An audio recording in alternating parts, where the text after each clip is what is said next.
अस्सलाम वालेकुम गाइस, आप सब लोग कैसे हैं? इंशाल्लाह उम्मीद करती हूँ आप लोग ठीक होंगे। तो गाइस आज का हमारा लेक्चर नंबर 23 में हम देखेंगे ओव्यूलेशन के बारे में। आज हम डिस्कस करने जा रहे हैं ओव्यूलेशन को। ओव्यूलेशन क्या होती है? सबसे पहले हम इसकी डेफिनेशन को देखेंगे, फिर हम इसके काजेस को देखेंगे, उनको डिस्कस करेंगे। फिर आगे हम चलेंगे फर्टिलाइजेशन की तरफ। फर्टिलाइजेशन की डेफिनेशन होगी, ठीक है ना। उसके बाद जाइगोट को भी हमने डिफाइन करना है। आज के लेक्चर में हम इन चीजों को डिस्कस करने जा रहे हैं। तो सबसे पहले हम ओव्यूलेशन की तरफ चलते हैं। ओव्यूलेशन की डेफिनेशन देखते हैं। The release of egg from ovary is called ovulation. Ovary से एग का रिलीज होने के प्रोसेस को हम क्या कहते हैं? ओव्यूलेशन। मतलब जब ओवरी से एग रिलीज होगा उस प्रोसेस को हम कहेंगे ओव्यूलेशन।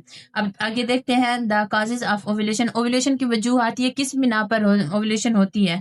ठीक है, एंडोक्राइनल। एंडोक्राइनल भी इसकी वजूहत हो सकती है, ठीक है ना। देखते हैं इसमें क्या होता है। LH सर्ज, ल्यूटिनाइजिंग हार्मोन का जो लेवल होगा वो सर्ज होगा। FSH राइज, 40 नहीं, फॉलिकल स्टिमुलेटिंग हार्मोन जो है ना उसका जो लेवल होगा वो राइज होगा। ठीक है, आगे दो फैक्टर और है। स्ट्रेचिंग फैक्टर्स है, कंट्रक्शन ऑफ माइक्रो मसल्स भी है। ठीक है, स्ट्रेचिंग फैक्टर्स में हम देखते हैं it is more passive stretching. ये एक पैसिव स्ट्रेचिंग है जो ज्यादा होती है। विच रिमेन्स स्टैटिक, जो स्टैटिक रहती है एट अबाउट 15 mmHg। मतलब 15 mmHg तक ये स्टैटिक रहती है। ठीक है, ये था स्ट्रेचिंग फैक्टर्स। आगे देखते हैं construction of micro muscles. Micro muscles की कंट्रक्शन भी होगी। occurs due to increased postglandic secretion।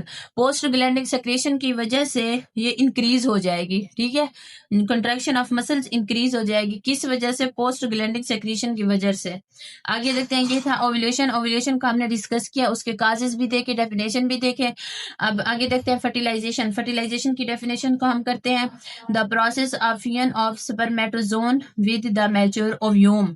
अब इसमें देखें जो स्पर्मेटोजोन होगा, जो स्पर्म सेल होगा ना, जो मेल से रिलीज होके फीमेल में आएगा, ठीक है ना, विद द मैच्योर ओव्यूम। ठीक है ना, जब वो मैच्योर ओव्यूम के पास आएगा तो इन स्पर्मेटोजोन की फियन हो जाएगी। ठीक है ना, इस प्रोसेस को हम कहेंगे फर्टिलाइजेशन।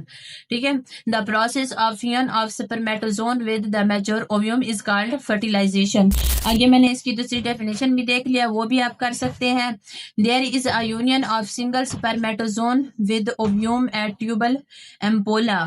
ये एक यूनियन है ऑफ सिंगल स्पर्मेटोजोन का, एक यूनियन है विद ओव्यूम, ओव्यूम के साथ, एट ट्यूबल एम्पोला। और ये कहाँ पे होगा? एम्पोला में होगा। ठीक है ना, ये डेफिनेशन इंपॉर्टेंट है। आप ये कर सकते हैं, अगर चाहे तो ये भी कर सकते हैं, मगर ज्यादा इंपॉर्टेंट ये है। ठीक है ना guys, there is a union of single spermatozoon with ovum at tubal ampulla. क्योंकि हमने इसकी जो जहाँ पे ये फियन होगी ना, हमने उसको उस जगह को भी मेंशन कर दिया है। ठीक है ना, इज कॉल्ड फर्टिलाइजेशन।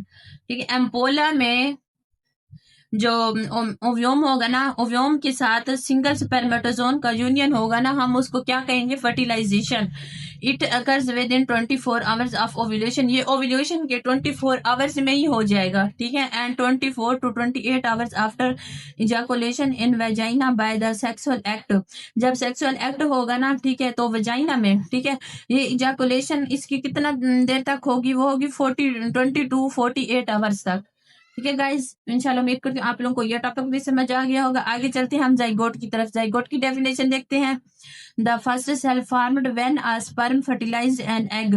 अब जब स्पर्म और एग फर्टिलाइज्ड होंगे, जो फर्स्ट सेल बनेगा फर्टिलाइजेशन के बाद, ठीक है ना, फर्स्ट सेल बनेगा, उसको हम कहेंगे जाइगोट।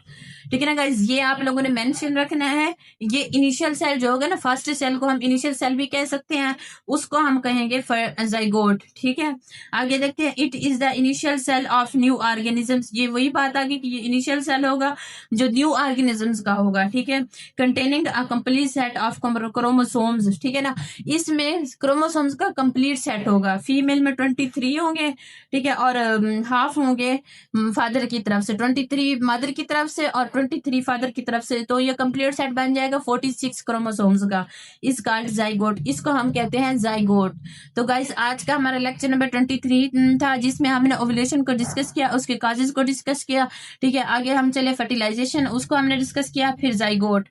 तो गाइस, मैं उम्मीद करती हूँ आप लोगों को मेरा लेक्चर समझ आ गया होगा। प्लीज मेरी वीडियो को लाइक करना ना भूलिएगा। कोई भी सवाल हो आपसे तो आप कमेंट में लाजमी पूछ सकते हैं, मैं आपको लाजमी रिप्लाई दूंगी। ठीक है, बेल आइकन प्लीज लाजमी प्रेस करें ताकि नई वीडियोस की नोटिफिकेशन आप तक आ सके। स्टे ब्लेस्ड, मिलते हैं अगले लेक्चर में। अल्लाह हाफिज।